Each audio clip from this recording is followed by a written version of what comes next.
For those of you that are new this morning, welcome. You're very welcome here. Just to let you know that I am the pastor's wife, better known as Sally.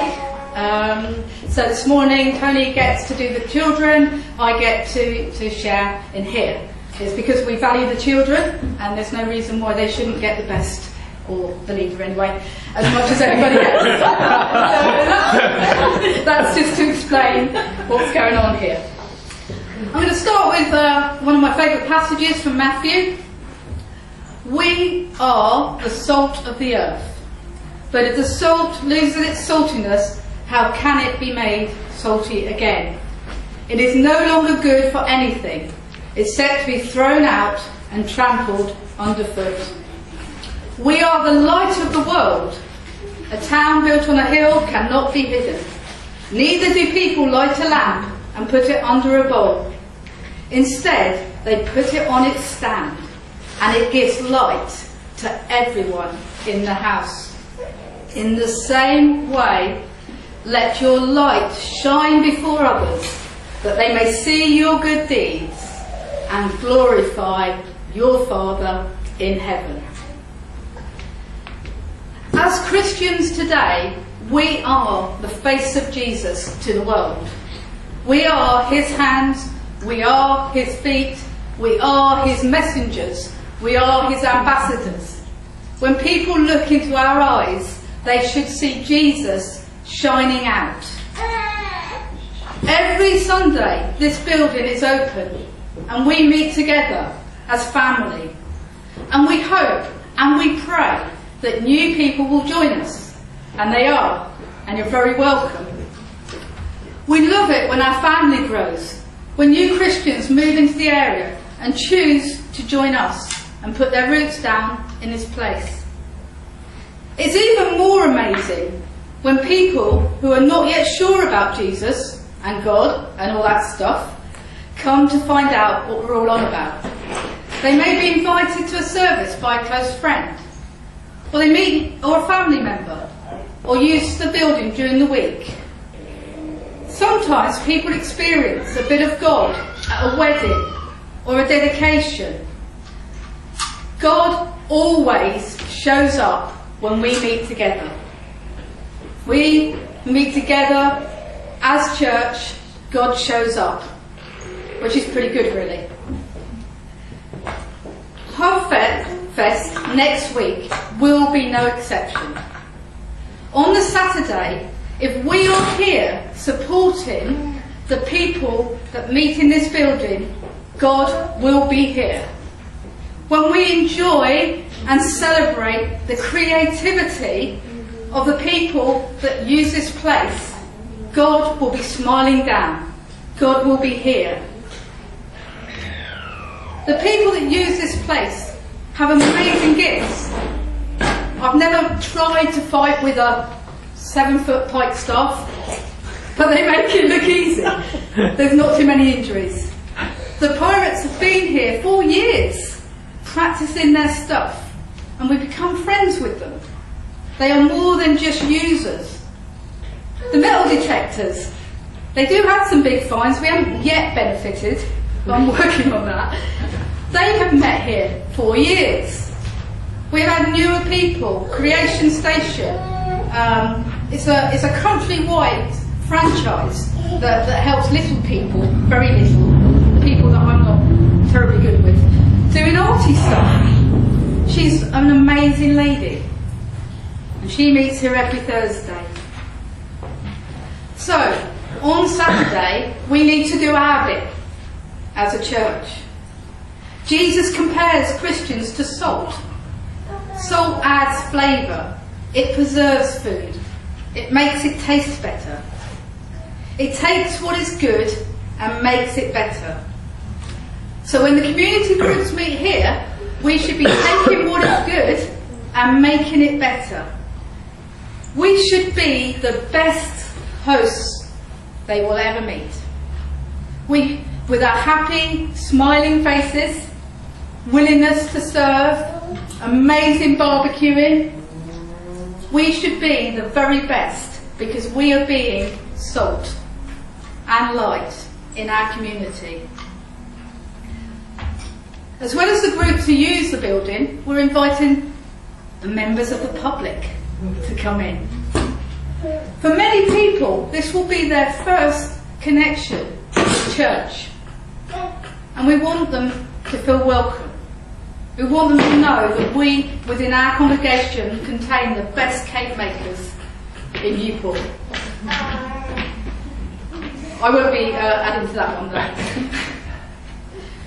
We have been given permission to put a Hubfest leaflet in every primary school child's bag at Summerfield.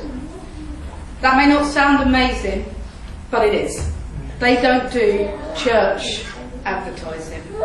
We're hoping to do the same at Barton, and have we still got leaflets to post through the local community? Have we done that? There's quite a lot have already gone out. Yeah. Okay, so we have also been posting leaflets of welcome through the local community.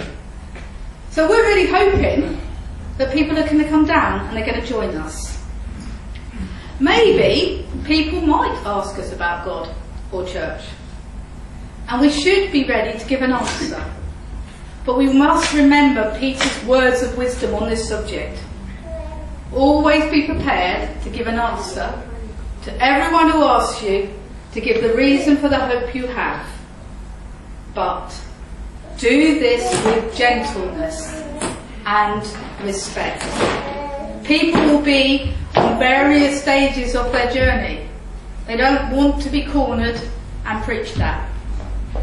They want to be loved and respected. The main objective is to build relationships with our community. People weren't cornered by Jesus. People came to Jesus.